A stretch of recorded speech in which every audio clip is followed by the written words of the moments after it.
Mkoa wa Dar es Salaam tumejipanga vizuri kuhakikisha kwamba ulinzi na usalama katika maeneo haya unakuwa wa kiwango ambacho hakijawahi kuonekana.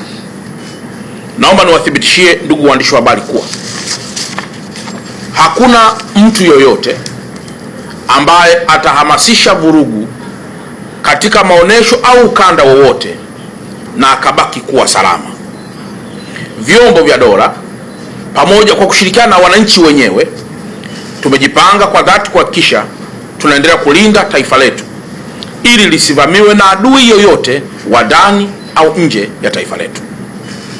Kwa kuwa maonesho haya ni kielelezo kikubwa cha utajiri wa Mtanzania, na kwa kuwa ni kielelezo kikubwa cha fahari ya Mtanzania, na kwa kuwa ni kielelezo kikubwa cha utamaduni wa Mtanzania, tutaendelea kuhamasisha wananchi wote, moja, waweze kushiriki, lakini mbili, waweze kushiriki kwa kufanya biashara, lakini tatu, kwa kuweza kushiriki kuilinda amani ya taifa letu.